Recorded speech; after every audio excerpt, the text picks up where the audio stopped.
अगर आंधियां मुझसे टकराई होती ना तो मैं नहीं डगमगाता, लेकिन क्या करूं, चोट दिल पर लगी थी और दर्द का सैलाब रगों में उमड़ रहा था।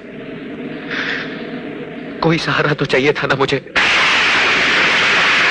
तो नशे का ये बांध उसे कब तक रोक पाएगा? उगल दे उस सैलाब को जो तेरे होठों तक आकर लौट जाता है। रहने दे मां, वरना शब्दों की तलवार रिश्तों की वो डोर काट देगी जिससे हम दोनों बंधे हैं। ये क्या बकवास कर रहा है? होश में आ जाए। जानता है तू किससे बात कर रहा है? उस औरत से राज, जिसे देवी कहते हुए कभी मेरी जुबान नहीं लड़खड़ाई, जिसकी ममता का आंचल 25 साल जिंदगी के हर मौसम में मेरी हिफाजत करता रहा। लेकिन आज वही आंचल इस बेटे के सर से हटकर किसी गैर मर्द को छुपाने के लिए पर्दा बन गया। कौन है वो जिसने मेरी मां के गले से ममता का जेवर उतारकर अपने नाम का मंगलसूत्र पहना दिया? कौन है वो जिसकी लंबी उम्र के लिए मेरी मां करवा चौथ का व्रत रखती है? कौन है वो जो मेरी मां के दिल में मोहब्बत बनकर और मेरे दिल में नफरत बनकर पनप रहा है? बोल मां, बोल, जवाब दे।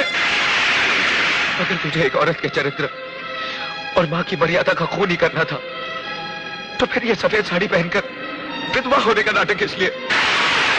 बोल, कौन है वो जो तेरी कोख को डस रहा है? किसके पाप की निशानी हूं मैं? इस पाप का नाम क्या है? बोल, क्या नाम है पाप का? बोल, क्या नाम है? तमीज, जबान दे, हैरत, इतनी बड़ी बात कहने की हिम्मत कैसे की तूने? बता, कैसे की हिम्मत? तू बीच में मत आ। यहाँ जितनी खिलौनी बात कही, तेरी तो कैसी बातें कर रहा है? क्या कर रही है तू? होश में लिए तू तो होश में आ। मुझे तो शर्म आती है अपनी कोख पर, जिसने तुझ जैसे बेटे को जन्म दिया। लोग झोपड़े में रहते हैं ना, उससे भी बुरा नहीं कहते। अरे तू तो 9 महीने इस कोख में रहा है रे, तो फिर इसे गाली देने की हिम्मत कैसे की तूने? अपनी माँ के सीने पे शब्दों की बर्छियां चलाते वक्त क्या एक बार भी तुझे ख्याल नहीं आया?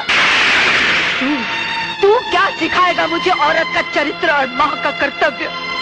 अरे मैंने तो एक वचन के लिए अपनी सारी जिंदगी वनवास की तरह काट दी। तू जानना चाहता है ना कि मैं ये मंगलसूत्र किसके नाम का पहनती हूँ, किसकी लंबी उम्र के लिए करवा चौथ का व्रत रखती हूँ? तो सुन, वो कोई और नहीं, वो तेरे पिता हैं।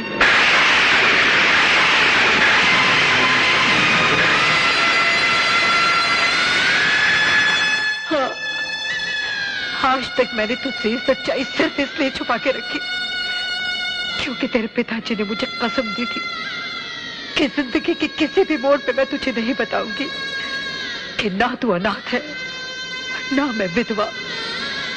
लेकिन आज तेरे इल्जामों के बारूद से कसम की वो दीवार टूट गई। तेरे पिता एक डॉक्टर थे। वो जिस अस्पताल में काम करते थे, वहां के मालिक राय बहादुर को लोग देवता की तरह पूजते थे, लेकिन हकीकत में वो इंसानी जिस्म के अंगों का व्यापार करते थे। ये राज तेरे पिताजी पे उस दिन खुला जिस दिन।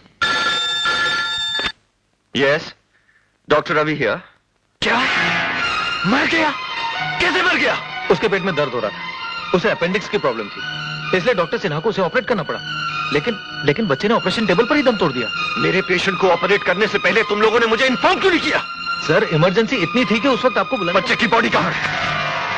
Oh my God. ताज्जुब हो रहा है ना, इस बच्चे के सीने से दिल कहां गायब हो गया? एक गरीब मजदूर के बच्चे का दिल अब एक करोड़पति बाप के इकलौते बेटे के सीने में धड़क रहा है। और जानते हो हमें इस कारनामे की क्या कीमत मिली है?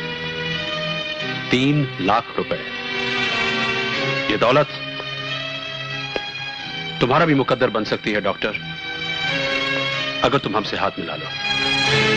घबराओ नहीं डॉक्टर, किसी को हम पर शक नहीं होगा, क्योंकि हम ये हथकंडे उन्हीं पर आजमाते हैं जिन्हें मरने के बाद कफन के पैसे भी हम ही को देने पड़ते हैं।